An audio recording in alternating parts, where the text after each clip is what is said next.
I could feel the moisture in the air, heavy with the promise of rain and something else, anticipation. The great hall buzzed with whispers and furtive glances as members of our pack gathered for the annual mate selection ceremony. My fingertips traced the silver pendant that hung around my neck, my grandmother's last gift before she passed. "Remember, Elena," she had whispered, her voice like dried leaves. "True strength isn't found in claws or teeth, but in here." She had placed her weathered palm against my heart. Now, I stood in the shadows, my pale blonde hair cascading down my back, trying to make myself invisible. A skill I'd perfected over years of being the quiet one, the overlooked one. My younger sister Melody, with her perfect smile and effortless charm, stood in the center of a circle of admirers. She'd been preparing for this night for months, while I had been hoping it would somehow pass me by. The selection wasn't meant to be a competition, but everyone knew it was. Unmated females presented themselves to the eligible males of rank, and if the spirits blessed you, a connection would form. My mother had spent the morning pinning my hair, her fingers trembling with an excitement I couldn't share. "Nathan has been watching you, Elena," she had whispered, hope dancing in her eyes. "A beta choosing you would elevate our family's standing. Nathan, the beta of our pack, handsome, strong, and as far as I could tell, completely uninterested in me despite my mother's fantasies." Still, I had nodded, not wanting to extinguish that rare flame of hope I saw in her eyes. Our family had fallen from grace when my father died defending the territory 3 winters ago. My mother deserved something good. The drums began, pulling me from my thoughts.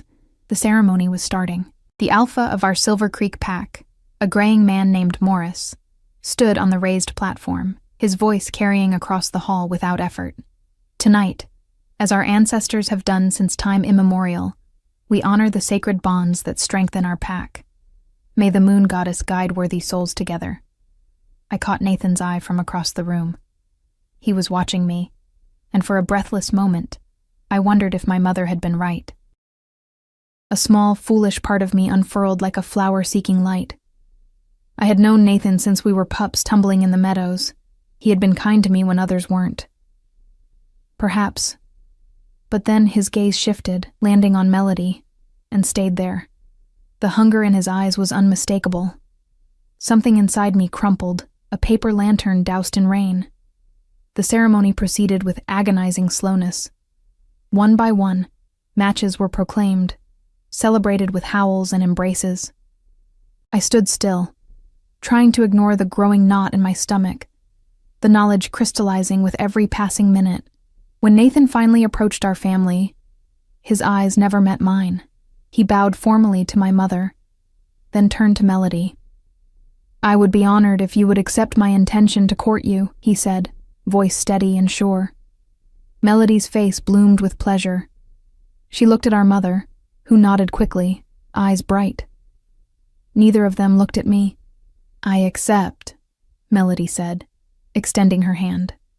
The gathered pack members cheered, a sound like thunder in my ears. I backed away slowly, unnoticed in the celebration, until my shoulders hit the cool stone wall. I slipped out the side entrance, gulping the night air as if I'd been drowning. The forest beckoned, dark and welcoming. I let my feet carry me forward, away from the sounds of celebration, away from the sympathetic glances that would inevitably follow. Poor Elena, always second best. Poor Elena, never chosen. I walked until the noise faded entirely, until the only sounds were the whisper of leaves and my own ragged breathing.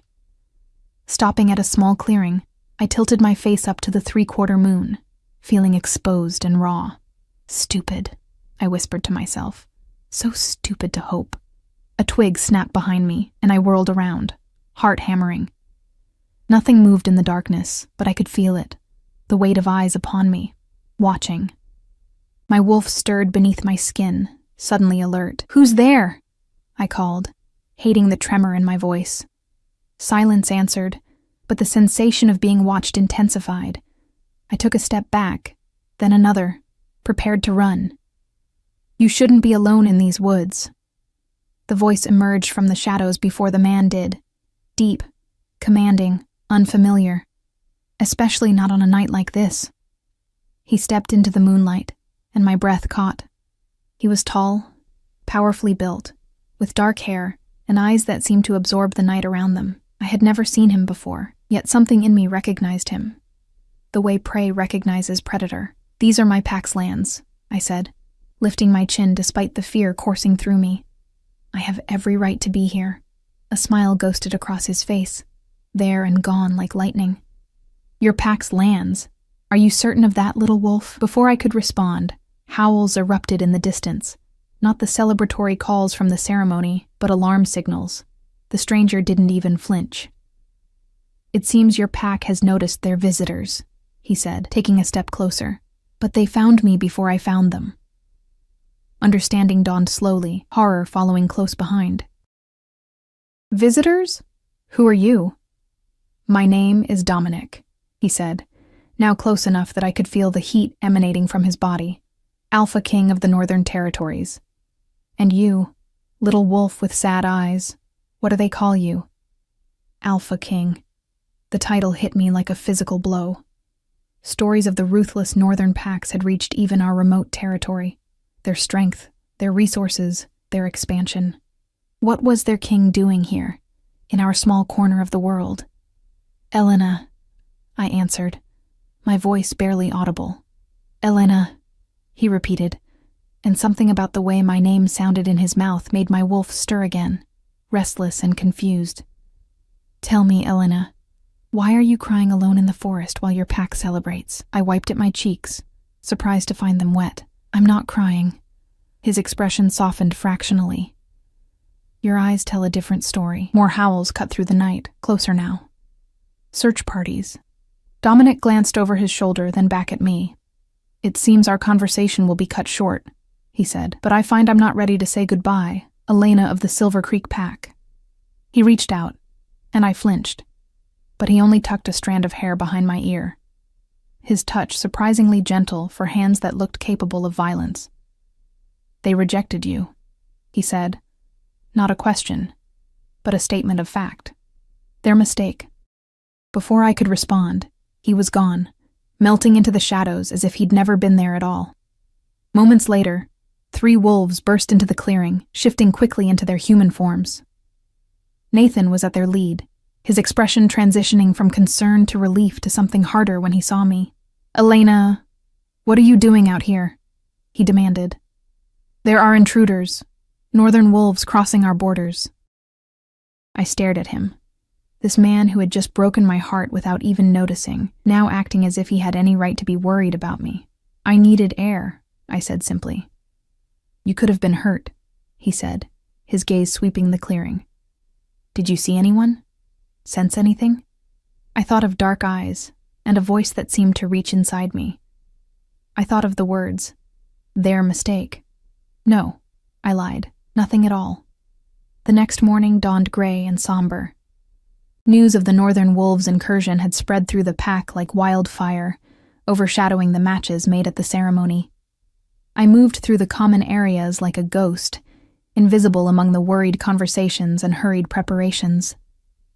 The council had been in session since dawn, debating what the Alpha King's presence on our territory could mean. I found myself in the pack kitchen, mechanically kneading bread dough, when Melody slipped in beside me. Her face was flushed with excitement despite the tension gripping the rest of the pack. "Elena," she whispered, leaning close, "can you believe what's happening? Nathan says the Northern Alpha himself was here last night." I pressed my knuckles into the dough harder than necessary. "So I heard."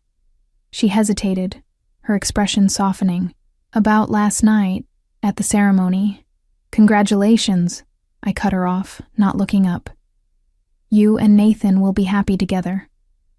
"Elena, please, I didn't know you wanted—" "I don't," I lied. "Want him, that is. I'm happy for you, truly." My sister's hand covered mine, stilling my movements. "He's requested I join him on the border patrol today. The Alphas are meeting to discuss terms. The Northern Pack wants something from us, and Nathan thinks I should be there to observe, as his intended." I finally looked at her, this sister who had always been the sun to my moon, brighter, warmer, more noticeable. I couldn't hate her, even now. It wasn't her fault that she shone while I faded into background. "Be careful," I said, meaning it. "The North has a reputation." She squeezed my hand. "I will. And Elena? There will be someone for you too, someone who sees you." The words echoed in my head long after she left. Someone who sees you. I thought of dark eyes in the forest, of the way Dominic had looked at me, really looked, when everyone else seemed to look through me. "Their mistake," he had said. I shook the thought away. Whatever the Alpha King had seen in me last night, it couldn't have been anything significant. Men like him didn't notice women like me. That afternoon, I found myself wandering toward the pack borders, drawn by a curiosity I couldn't explain. The delegation from our pack would be meeting the northern wolves at the stone bridge that marked our territory's edge. I told myself I was concerned for Melody, but a more honest part of me knew I was hoping for a glimpse of him, the stranger who had made me feel visible.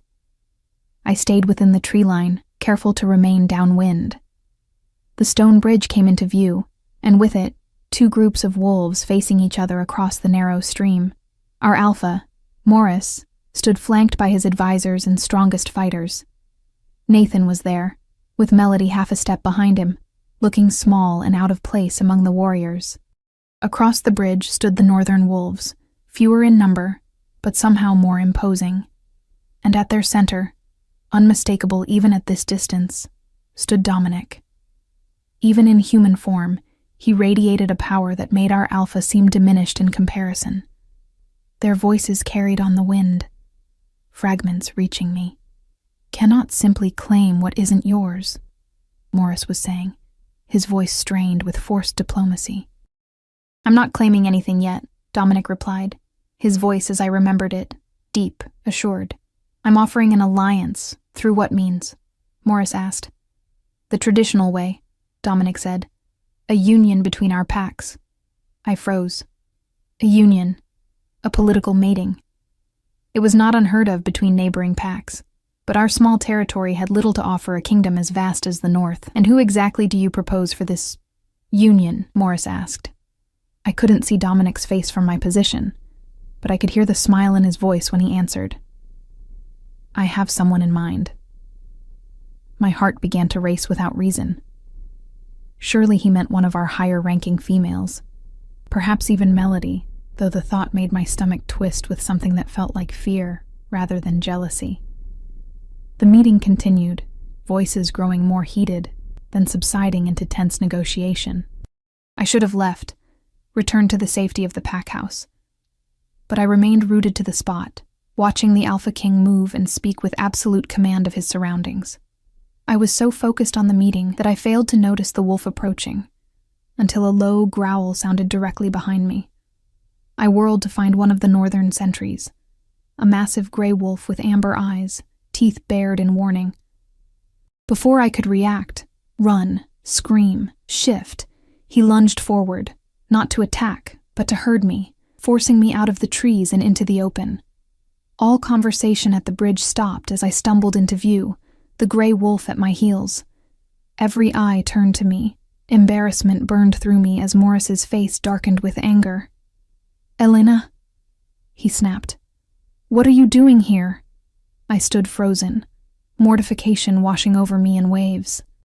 The gray wolf circled back to the northern delegation, shifting smoothly into human form, a broad-shouldered man with a scarred face who took his place beside Dominic. "Spying, Alpha Morris?" Dominic asked, but his eyes were fixed on me, not on our pack leader. "No," I managed, finding my voice.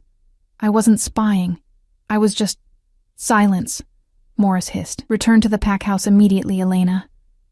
Nathan stepped forward, Melody still behind him. "I'll escort her back," he offered, his voice tight with disapproval.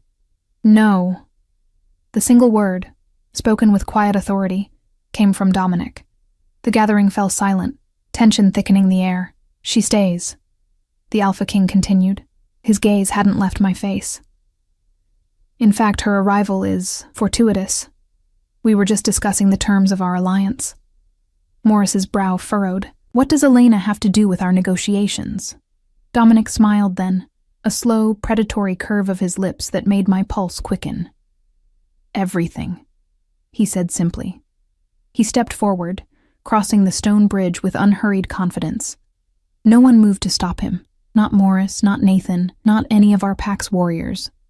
There was something in his presence that commanded stillness, that made even alphas hesitate. He stopped directly in front of me, up close. I could see the flecks of gold in his dark eyes, the faint scar that traced the line of his jaw. "Elena of the Silver Creek Pack," he said, his voice pitched low but carrying to every ear. "I am claiming you as my mate." The world seemed to tilt beneath my feet. Gasps and murmurs erupted from both delegations. I stared at him, certain I had misheard. "What?" I whispered. "You can't be serious." Nathan's voice cut through the chaos, incredulous. "She's nobody, just a packmate of common rank. Surely you would prefer—" "Careful," Dominic interrupted, his voice deceptively soft. "You're speaking of my chosen mate." My eyes darted to Melody, who looked as shocked as I felt, then to Morris, whose expression had shifted from anger to calculated assessment. "Alpha King," Morris said carefully. "While we are of course honored by your interest in one of our pack, perhaps we should discuss more suitable candidates. We have several unmated females of noble lineage. I've made my choice." Dominic cut him off. "Elena, no other." He turned his attention back to me, and despite the audience surrounding us, it felt suddenly as if we were alone. "Unless," he said, voice gentling, "you wish to refuse." I knew what he was offering with those words. A choice, when by pack law he could simply take. An alpha king could claim any unmated wolf. Consent was a courtesy, not a requirement. Yet he stood before me, publicly offering me what no one had ever bothered to give me before. Agency. "Why me?" I asked, the question slipping out before I could stop it. Something like tenderness flashed across his face, so brief I might have imagined it. "Why not you?" Before I could respond, Nathan stepped forward, positioning himself at my side. "This is absurd," he said. "Elena isn't suitable for an alpha mate, let alone a queen. She's too soft, too." He gestured vaguely at me, as if my inadequacies were obvious to everyone present. A low growl rumbled from Dominic's chest. "Your beta seems to have strong opinions about a wolf he rejected," he said to Morris, though his eyes remained fixed on Nathan. "Perhaps he should remember his place." Nathan stiffened but fell silent, a muscle working in his jaw. "Elena," Melody's voice, small and confused. "What is happening?" What was happening? I couldn't have answered if my life depended on it.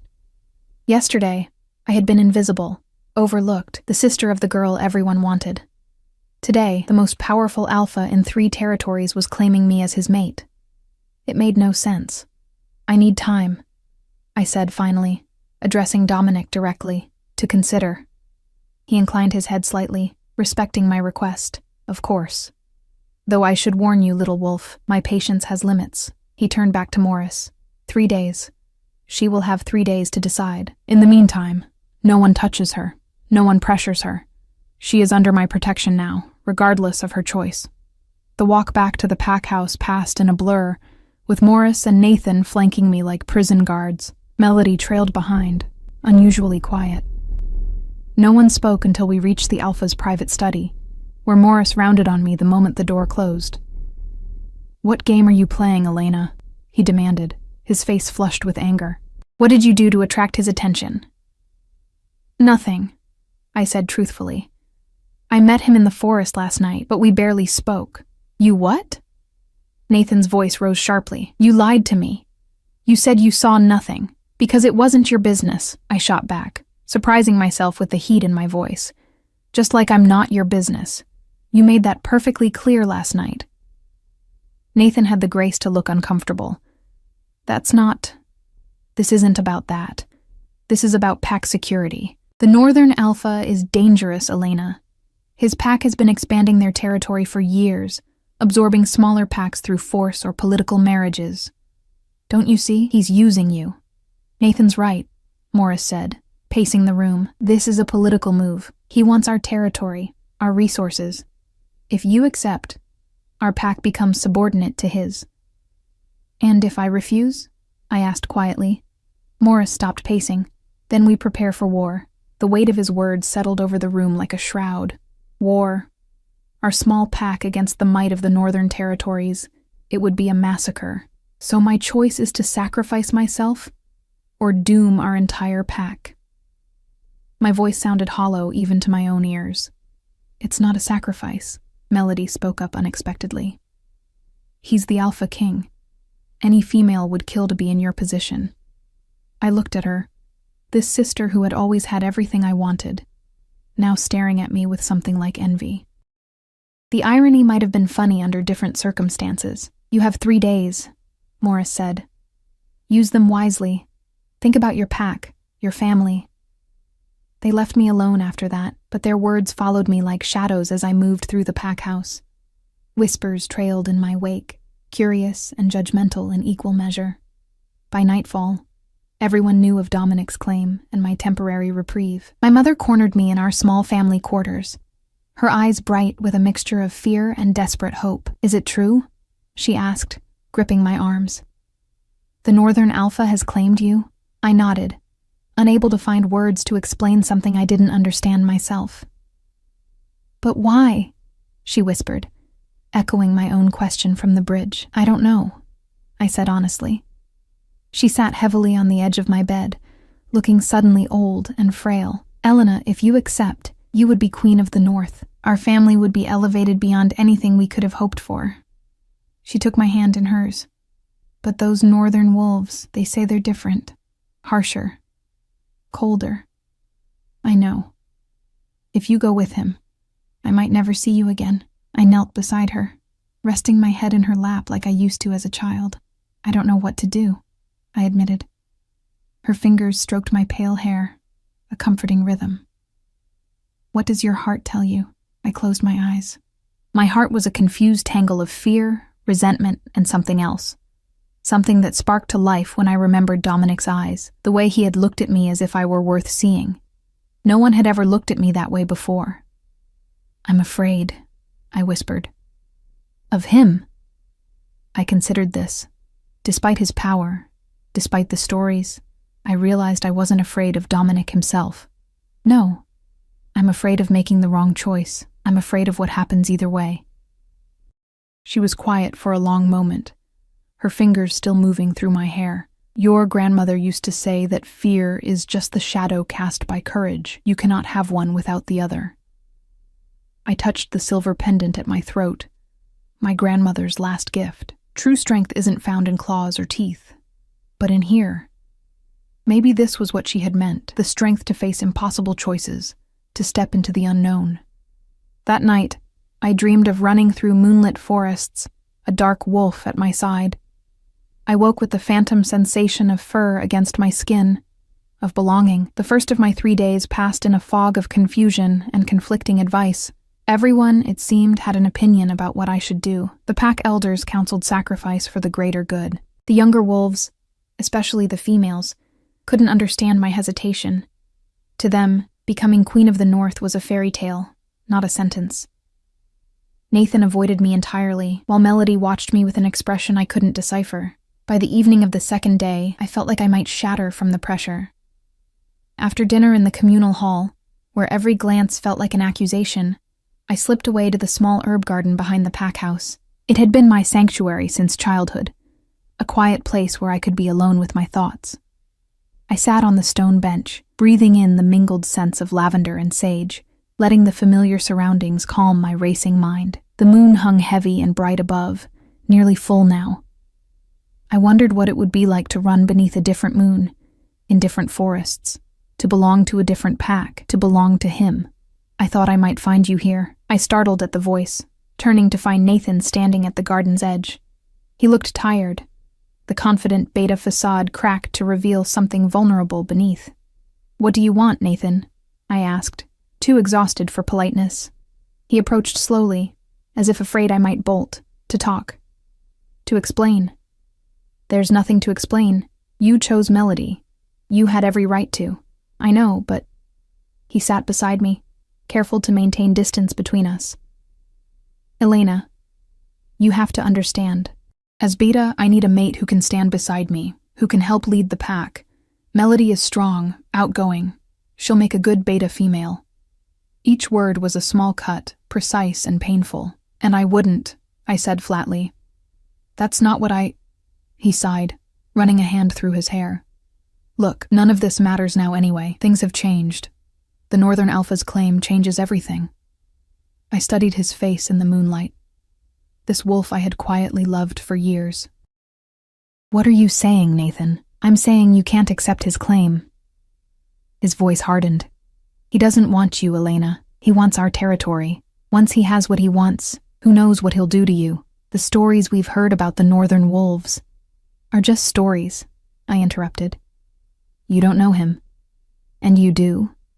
Nathan laughed incredulously. One meeting in the forest, and you think you understand the Alpha King? No, I admitted, but I understand that he saw me when no one else did. Not even you.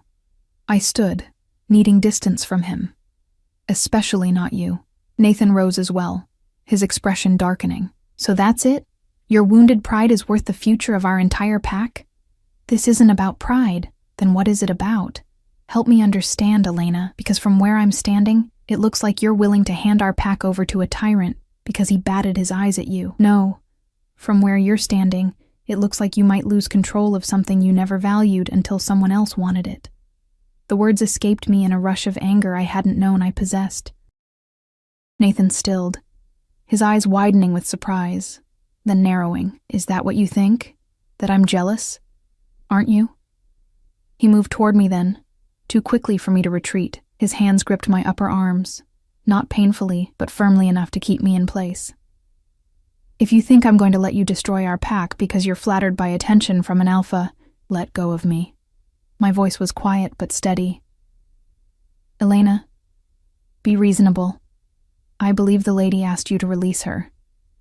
The new voice sliced through the night air like a blade, cold, sharp, and unmistakable. Nathan froze, his hands still on my arms. Slowly, we both turned toward the garden entrance. Dominic stood there, his massive frame silhouetted against the night sky. Even in the shadows, I could see the dangerous gleam in his eyes, the barely leashed violence in the set of his shoulders. Alpha King, Nathan said, immediately releasing me and taking a step back. This is pack business. You have no jurisdiction here until Elena accepts your claim. If she accepts. Dominic moved into the garden with predatory grace. I warned you yesterday, Beta. She is under my protection now, regardless of her choice. His gaze shifted to me, softening fractionally. Are you all right, little wolf? I nodded, struck speechless by his sudden appearance. What was he doing here, in the heart of our territory, apparently alone? Good. He returned his attention to Nathan, all softness vanishing. You were saying something about jurisdiction. Perhaps you'd like to test that theory. The air between the two wolves crackled with tension. Despite being a beta, strong and dominant in his own right, Nathan seemed to shrink under Dominic's gaze. That won't be necessary, Nathan said, his voice tight. He looked at me, something like betrayal in his eyes. Just think about what I said, Elena. With a final glare at Dominic, he retreated, disappearing around the corner of the pack house. I released a breath I hadn't realized I was holding, my shoulders slumping with sudden exhaustion. How did you know I was here? Dominic's expression remained unreadable. I felt your distress. That's not possible, I said automatically. We're not mated. A smile ghosted across his face. Perhaps not officially, but there are other kinds of connections, little wolf.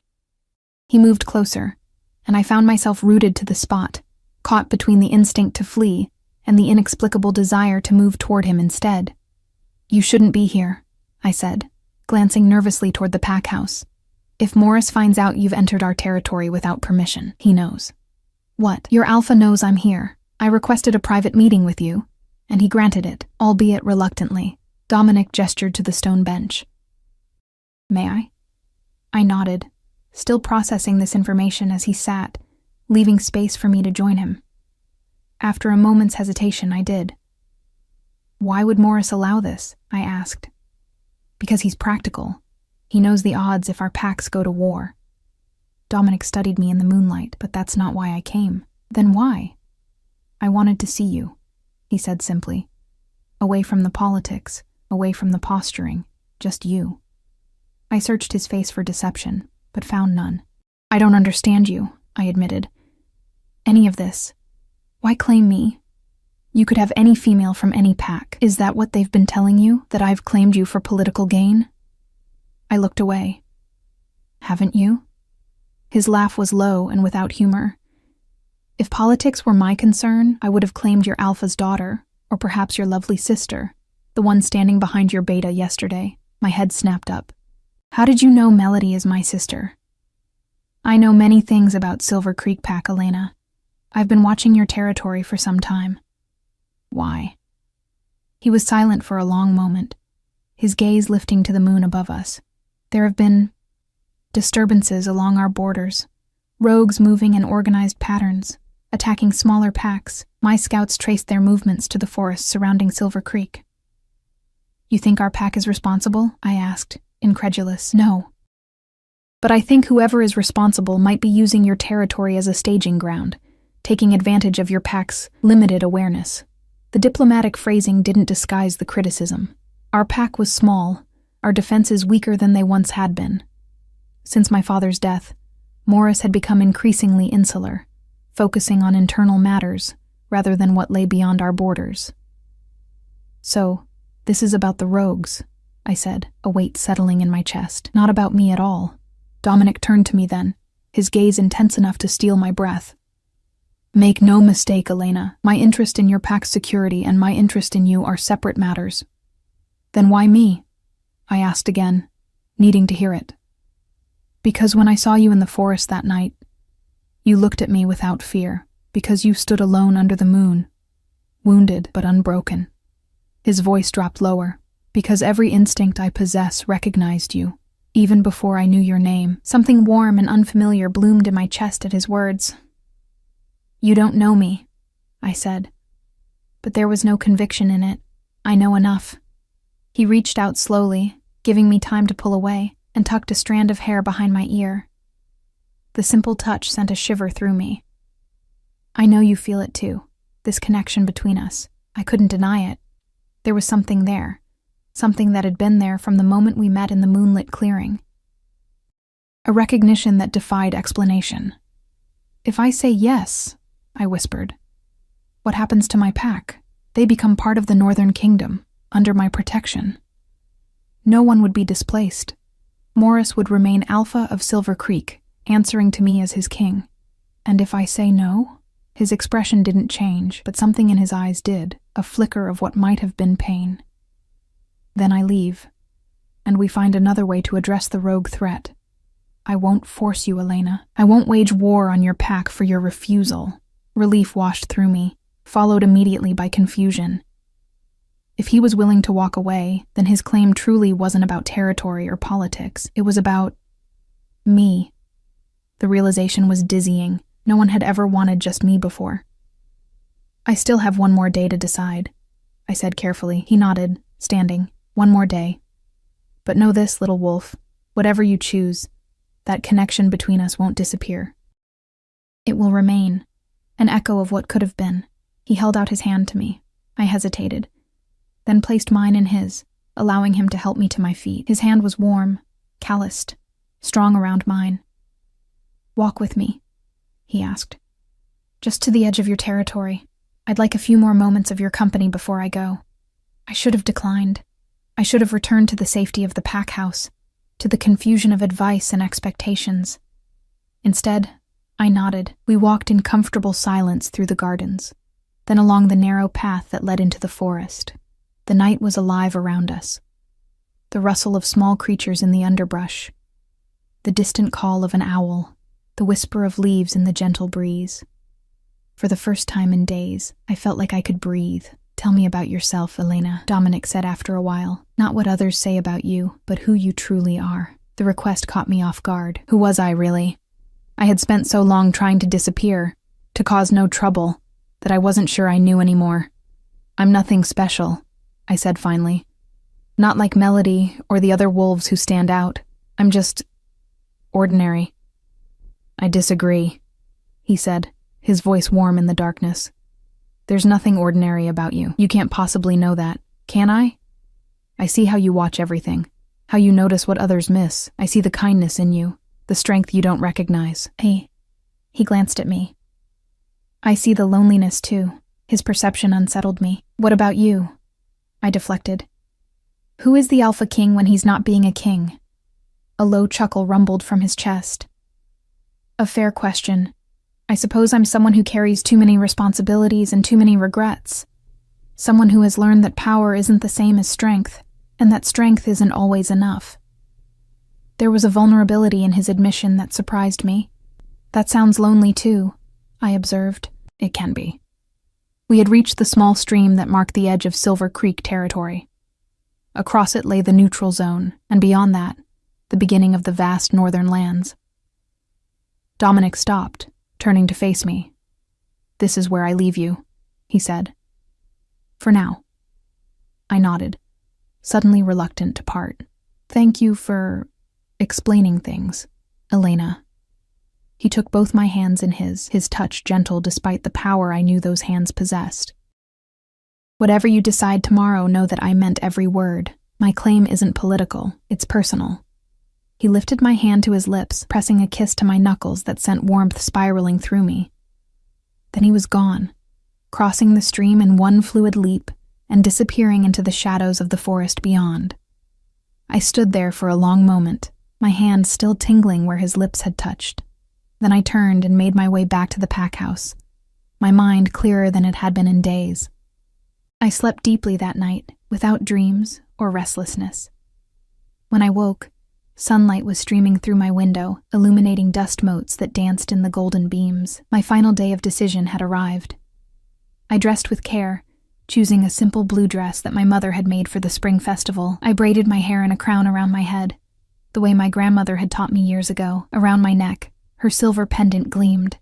The pack house was unnaturally quiet as I made my way to the great hall. Everyone knew what day it was, what choice I faced. Eyes followed me, curious and wary, but no one approached. When I entered the hall, I found it already full. Morris and the elders seated at the raised table, Nathan and Melody to their right, my mother standing alone to the left. And at the center, waiting with calm confidence, stood Dominic with two of his wolves flanking him. His eyes found mine immediately, but he made no move toward me. This was my moment, my choice to make without pressure or coercion. Morris stood as I approached. "Elena, the time has come for your decision. Will you accept the Alpha King's claim and unite our packs, or will you refuse?" All eyes were on me, the silence absolute. I looked at my mother, who offered a tremulous smile.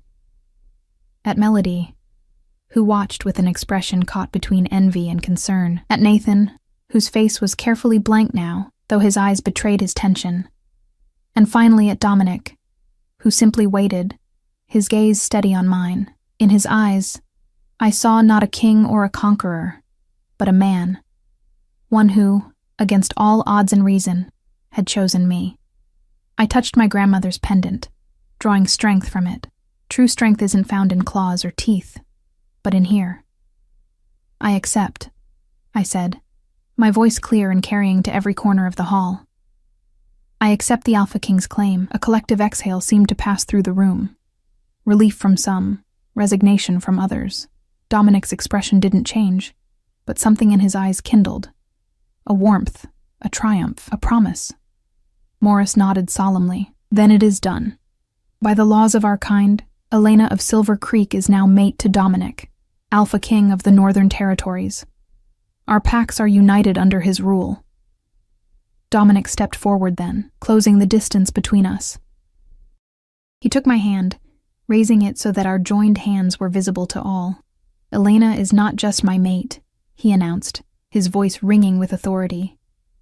"She is my queen.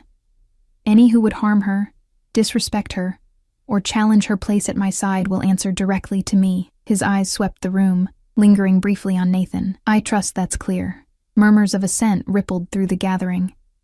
I stood tall beside him, fighting the urge to shrink from the attention. This was my new reality, no longer invisible, no longer overlooked. "The mating ceremony will take place at the full moon, 3 nights from now," Dominic continued, "at the sacred clearing in the Northern Territory. All are welcome to attend." He looked down at me, If that suits you, my queen, the title sent a shiver through me, equal parts terror and exhilaration. Yes, I said, sounding more confident than I felt. The full moon is fitting. What followed was a blur of activity. Preparations needed to be made, arrangements settled for the wolves who would travel north for the ceremony. As tradition dictated, I would leave immediately with Dominic to prepare in my new home for the mating ritual. My mother helped me pack my meager belongings, her hands trembling slightly as she folded my clothes. "Are you sure about this, Elena?" she asked quietly. "Once you're mated, there's no going back." "I'm sure," I said, surprising myself with how true it felt. "I can't explain it, but this feels right." She paused, studying my face. "You've changed already. There's something different about you. What do you mean?" "You're standing taller. Your voice is stronger." She touched my cheek. "It's like you've finally found something worth fighting for, even if that something is yourself." I hugged her tightly, inhaling her familiar scent of herbs and home. "You'll come for the ceremony? Wild wolves couldn't keep me away," she promised. Melody found me as I was preparing to leave, her expression troubled. "Elena, wait." I turned to her, unsure what to expect. Resentment? Jealousy? But what I saw in her face was concern. "Are you doing this for the right reasons?" she asked, "not just to spite Nathan or to prove something?" "No," I said honestly. "This isn't about Nathan anymore. It's about me and what I want." She studied me for a moment, then nodded slowly. "You look different. Happier, maybe." "I think I am." She hugged me suddenly, fiercely. "Be safe," she whispered. "And if he ever hurts you, I don't care if he's the alpha king of the entire world. I'll claw his eyes out myself." I laughed, startled and touched by her protectiveness. "I'll keep that in mind." When I finally emerged from the pack house, Dominic was waiting beside a sleek black SUV, its engine idling. He moved to take my bag, his fingers brushing mine in the exchange. "Ready?" he asked, searching my face. I glanced back at the only home I had ever known, at the familiar faces watching from windows and doorways. Then I looked ahead, at the man who had seen value in me when no one else had. "Yes," I said, "I'm ready." The journey north was longer than I expected, the landscape changing gradually from the familiar mixed forests of Silver Creek to denser, more ancient woods. Dominic drove in comfortable silence, occasionally pointing out landmarks or sharing brief stories about the territories we passed. I mostly watched the world blur by, trying to process the enormous change my life had taken in just 3 days. "What are you thinking?" Dominic asked finally, his deep voice breaking the quiet. I turned from the window to study his profile. "That I barely know you, yet I'm leaving everything behind to be your queen." He smiled slightly. "Having second thoughts?" "No," I said truthfully. "Just adjusting." "It's a lot to take in. I understand that." He reached across the console to take my hand. The casual intimacy of the gesture sent a warm current through me. "We have time, Elena. All the time we need." The Northern Territory's main pack house came into view as we crested a hill. A sprawling stone structure nestled against a mountainside, surrounded by smaller buildings and ringed by towering pines. Unlike our modest pack house, this was a fortress, a statement of power and permanence. "Welcome to your new home," Dominic said as we approached. Wolves appeared as we drew closer, emerging from buildings and pathways to watch our arrival. Their expressions ranged from curious to wary to openly hostile. I straightened in my seat, fighting the urge to shrink from their scrutiny. "They don't seem pleased about my arrival," I observed quietly. "They don't know you yet," Dominic replied. "That will change." We pulled up to the main entrance, where a small, welcoming committee waited. An older woman with steel-gray hair stepped forward as Dominic helped me from the car. "Alpha King." She greeted him with a respectful nod, then turned her sharp gaze on me. "And this must be your chosen mate." The slight hesitation before chosen mate spoke volumes. "Elena, this is Mara, my head of household," Dominic said. "She'll help you settle in." Mara's smile didn't reach her eyes. "It will be my pleasure, my king." I recognized the challenge in her cool assessment. She, like the others, was wondering what made me special enough to be their queen. "Thank you, Mara," I said, meeting her gaze steadily. I look forward to learning from someone with your experience. A flicker of surprise crossed her face before she masked it. Very well. If you'll follow me, I'll show you to your quarters. Dominic squeezed my hand. I have matters to attend to, but I'll find you for dinner. Mara will take good care of you. The warning in his voice was subtle, but unmistakable. Mara led me through the pack house, which was more like a castle inside. Stone corridors, high ceilings, and an air of ancient power. Wolves stopped and stared as we passed, some bowing their heads in deference, others watching with open curiosity. The Alpha King's chambers are in the East Wing, Mara explained. He's had rooms prepared for you adjacent to his. After the mating ceremony, you'll share his quarters, of course. I nodded, relieved that Dominic had respected the traditional waiting period before the full mating. Despite my decision, despite the undeniable pull between us, I wasn't quite ready for that level of intimacy yet. My rooms were beautiful, spacious and elegant, with large windows overlooking the forested valley below. A massive 4-poster bed dominated the main chamber, with a sitting area, private bathroom, and walk-in closet completing the suite. The king had clothes brought in for you, Mara said, gesturing to the closet. If anything doesn't fit or isn't to your liking, let me know. I walked to the closet and opened it, my eyes widening at the array of garments inside. Dresses, pants, tops, all in my size, in colors that would complement my pale hair and fair complexion. This is very generous, I managed. The king has been preparing for your arrival for some time, Mara said, something odd in her tone. I turned to her. What do you mean? She hesitated. It's not my place to say. Please, I said. I need to understand. Mara studied me for a long moment, then sighed. The king has been different these past few months, more restless, more driven. He increased patrols along the southern borders, spent more time in the archives researching old pack histories. Then 2 weeks ago, he called a council meeting and announced his intention to seek an alliance with Silver Creek. She paused. Through mating. 2 weeks ago? I echoed. But that's before we ever met. Yes. Mara's expression softened slightly. He knew exactly who he wanted, though. Described you perfectly. The quiet one with pale blonde hair and sad eyes, said the Silver Creek pack was blind not to recognize what they had. My head spun with this new information. Dominic had known about me, planned to claim me, before our meeting in the forest. But how? Why? I'll leave you to rest, Mara said, moving toward the door. Someone will come for you before dinner. She paused at the threshold. For what it's worth, I hope you're what he believes you are. He deserves some happiness. Alone, I moved to the window, trying to make sense of what I'd learned. The view was breathtaking. Mountains rising in the distance, forests stretching out below, a silver ribbon of river winding through the valley. So different from the modest beauty of Silver Creek. A soft knock at the door pulled me from my thoughts. Come in, I called, expecting Mara or perhaps another pack member. Instead, a young girl entered, perhaps 16 years old, with bright auburn hair and a smattering of freckles across her nose. She carried a tray with tea and what looked like small sandwiches. I thought you might be hungry after your journey, my queen, she said, her voice warm and friendly. I'm Lily, by the way. Please just call me Elena, I said, smiling at her easy manner. And thank you. I am hungry. She set the tray on a small table near the window.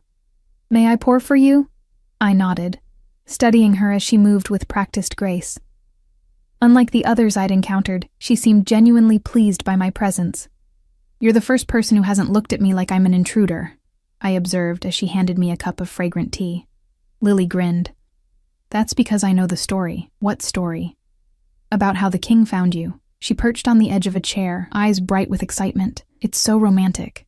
They say he saw you in a vision, that the moon goddess herself showed him his true mate. I blinked. A vision? Mm-hmm. He was doing the solstice ritual at the sacred pool 3 months ago, and when he emerged, he was different, more focused, more determined. He started sending scouts to the southern territories, especially around Silver Creek. She leaned forward conspiratorially. Some say the vision showed him that his mate would be in danger, that he had to claim her before it was too late. I sipped my tea, trying to process this information. A vision? Divine intervention? It sounded like pack mythology, the kind of story wolves told around fires on long winter nights. Do you believe that? I asked. Lily shrugged. I believe he's been happier since he returned from claiming you. More like his old self, before his father died, and he had to become king so young. She stood, smoothing her skirt. I should go, but I'll be back to help you dress for dinner. The king has invited some of the council members to dine with you tonight. After she left, I sat by the window, watching clouds drift across the valley as I contemplated everything I'd learned. Dominic had known about me somehow, had sought me out specifically. Not for politics, not for territory, but because he believed I was meant to be his. The idea was simultaneously terrifying and thrilling. I spent the afternoon exploring my new quarters, familiarizing myself with this space that was now mine. In the closet, beyond the new clothes, I found a small wooden chest tucked on a high shelf. Curious, I brought it down and opened it. Inside were books, old, leather-bound volumes about northern pack history, customs, and laws. A note rested on top in strong, slanting handwriting. Elena. I thought these might help you understand your new home. They were my mother's. D. I traced the words with my fingertip, touched by the gesture. These weren't just any books. They were personal, meaningful. A connection to his past that he was offering to me. I chose one about northern traditions and settled in the window seat to read. By the time Lily returned to help me prepare for dinner, I had absorbed enough to feel slightly less lost in this new world.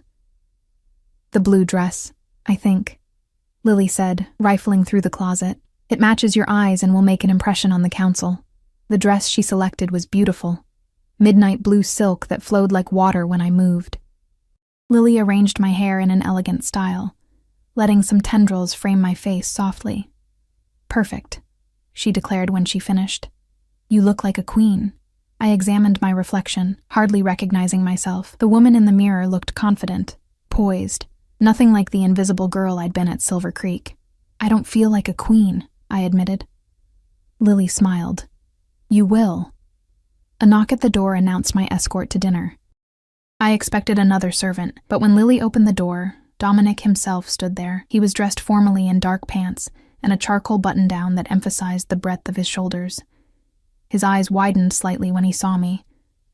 You're beautiful, he said simply. I felt heat rise to my cheeks. Thank you. He offered his arm. Ready to meet your council, my queen? I took a deep breath and placed my hand on his arm. As ready as I'll ever be. The council chamber was intimidating. A long room with a massive oak table surrounded by high-backed chairs, walls lined with tapestries depicting northern pack history. 5 wolves waited inside, rising as Dominic and I entered. I recognized the scarred man who had shifted after finding me near the border meeting. Dominic's enforcer, I presumed.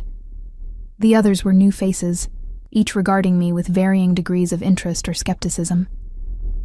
My counsel, Dominic said, his hand warm at the small of my back. Allow me to formally introduce Elena, my chosen mate, and your future queen.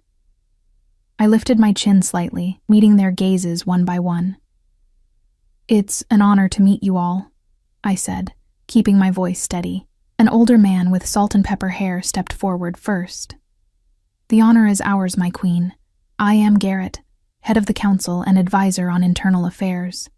His smile seemed genuine, his eyes kind as they assessed me. The introductions continued. Lydia, a sharp-eyed woman responsible for relations with other packs. Marcus, the territory's healer and lore keeper. Victor, the scarred enforcer who oversaw security. And finally, Elias, a younger wolf who managed resources and trade. Dominic guided me to a seat at the head of the table, taking his place beside me.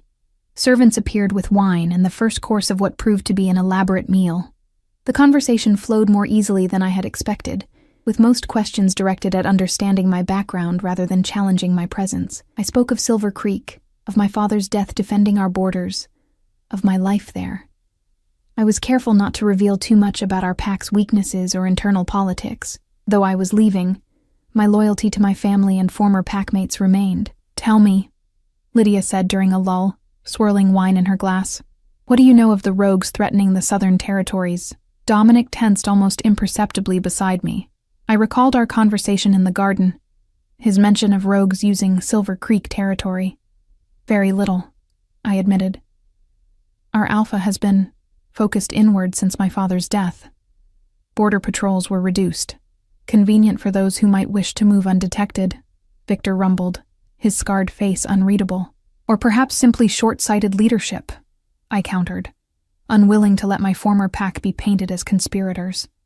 Morris is cautious, sometimes to a fault, but he's not dishonorable. Victor's eyebrows rose slightly at my defense. Dominic's hand found mine under the table, a gentle squeeze of approval. The rogues are becoming bolder, Garrett said, bringing the conversation back to the matter at hand. 3 minor packs have been attacked in the last month alone. They appear organized, which suggests leadership. Someone is building an army, Marcus added, his healer's hands steepled before him. But to what end? Control of the territories, Elias suggested, or revenge. There are plenty who resent the Northern Kingdom's expansion over the last decade.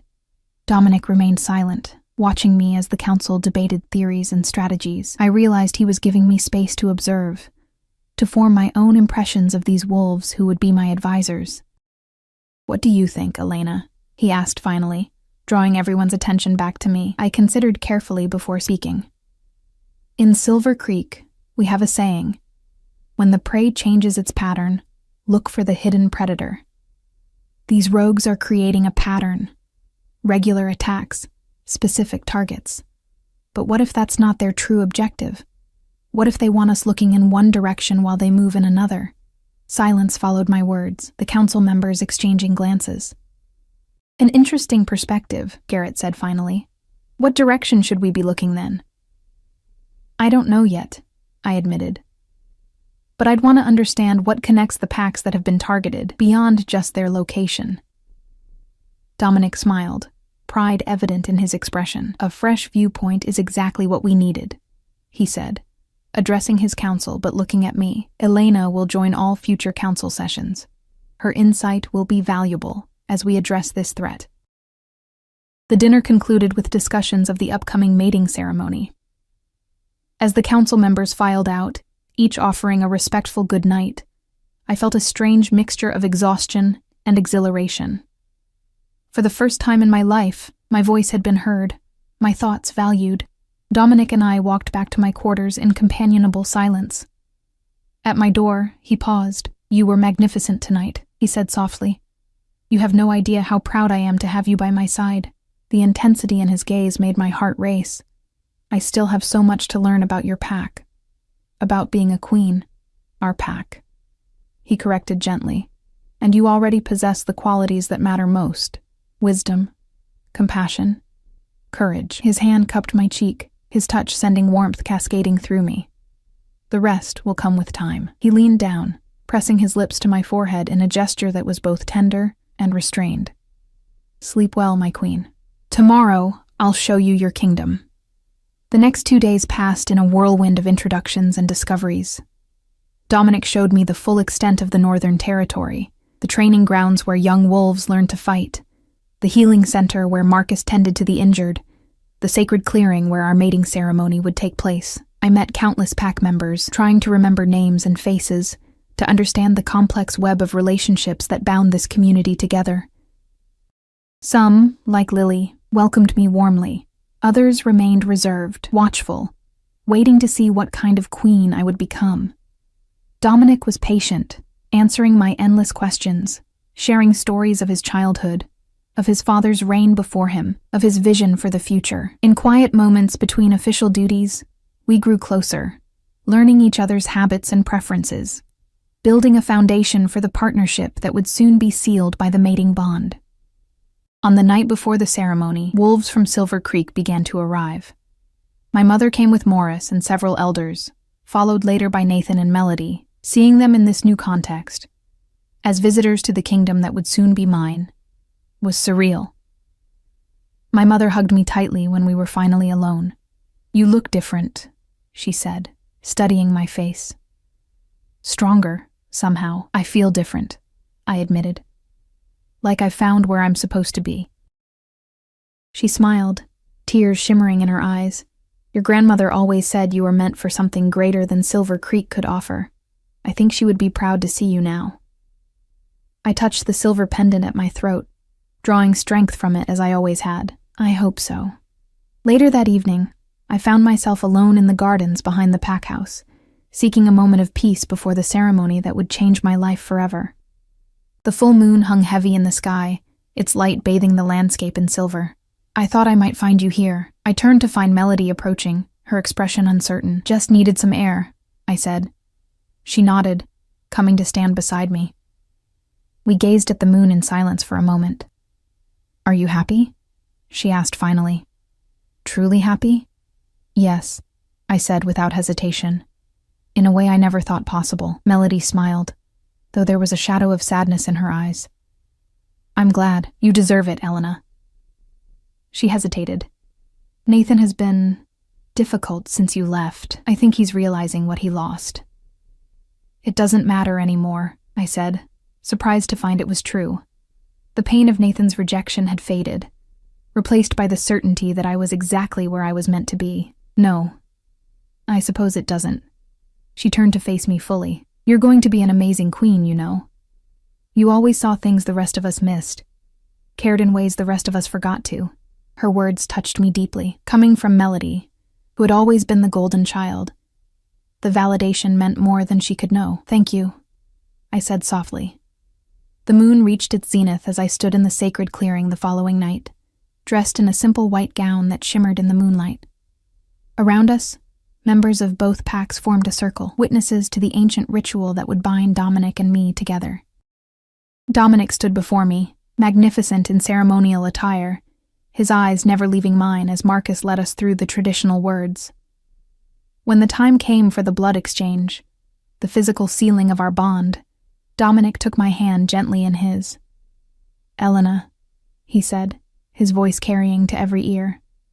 Before our packs and under the full moon, I choose you as my mate, my queen, my partner in all things.